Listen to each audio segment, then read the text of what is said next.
Good afternoon. It's an honor to be here this afternoon and to speak to you on such an auspicious occasion. I think that educating young people and the needs that young people have are supreme and more important than anything else that we're going to do as adults and any legacy that we want to leave behind.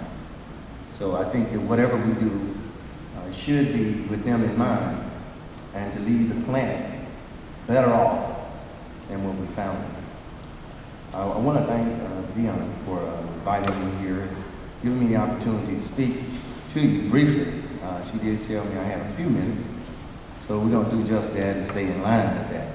But I do want to talk about issues that are of supreme importance on the planet right now. And young people, we're going to flip it today. Y'all see how I'm dressed. I didn't come with a suit on.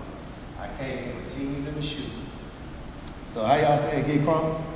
Y'all can do that. All right? This is your day. This is your opportunity. I'm not here to really talk to adults. I'm here to talk about adults and what we've done to trash the planet. It's not anything to smile about, actually, when you think about the tremendous job that we've left for you to do, which is to undo what we shouldn't have done in the first place, which was to trash the planet. And what do I mean about trashing the planet? We've got one planet Earth.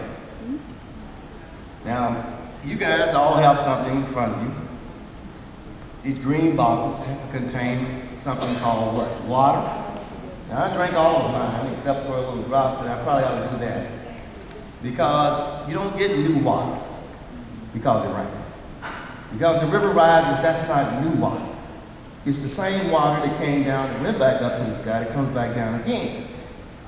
And I don't think you'll find any scientists that will argue with that. So you don't get a chance to get a new planet, and you don't get a chance to get new water.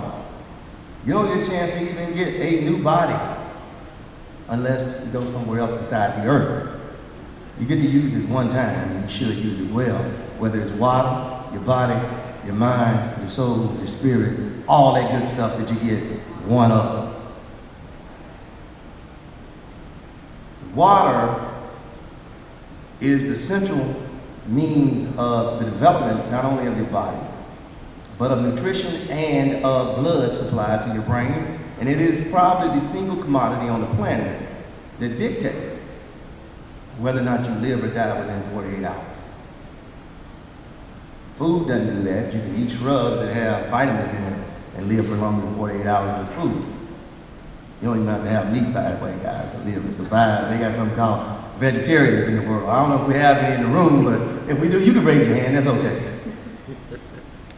So, water. Why am I talking about water? I think the centerpiece of God's masterpiece in the earth and on the planet deserves an answer about where do we go from here. As we look at the evolution of time periods, how do we determine what do we do with water conservation, water preservation on this earth? The next great war, most people say, on the planet will be fought about water.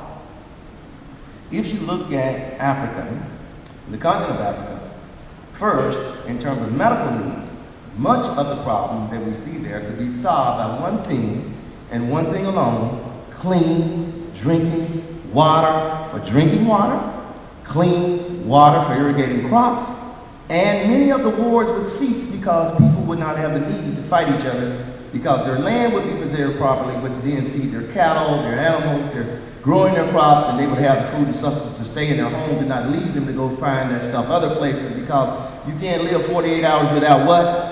Water. Okay. So water is supremely important. Nobody denies that. What, 70-80% of your body is 75. See, we got a real student in the house, so I said I was going to flip it. Students, educate adults today. That's what it's going to take, because obviously the adults didn't get the message when they went to school. We decided we wanted to trash up the planet. There can be no mistake in the fact that time is currently the only disposable commodity on the planet that once it is gone, you can get no more of it. most other things we can get more of it just may be poison like water or the ground and the soil that we've contaminated. And then we're sick all the time and we wonder why. But have you ever wondered why a clock is always moving in the same circular path, marking the same points of time and time periods over the course of a 24-hour day? Does it cross your mind that maybe, just maybe, all time is relevant when you connect the dots from the origins, or at least trace things back as far as the human mind will allow you to explore or travel? Has it ever occurred to you that the world over people are connected by one single constant that is understood universally, and it is a 24-hour day? All of the universe's history is locked in an incommensurable vault. When the past intersects with the future and points the way to the present, it is with this in mind that we supremely must be concerned with the challenges that face our children. The youth of today will be tomorrow's answers to the problems we have not solved as adults. We have global challenges, and we're standing in a location called the Clinton Public School Service in the library, which in essence promotes world climate change initiatives and movements across the globe that address the very issue that I'm talking about. So you're in the right place at the right time.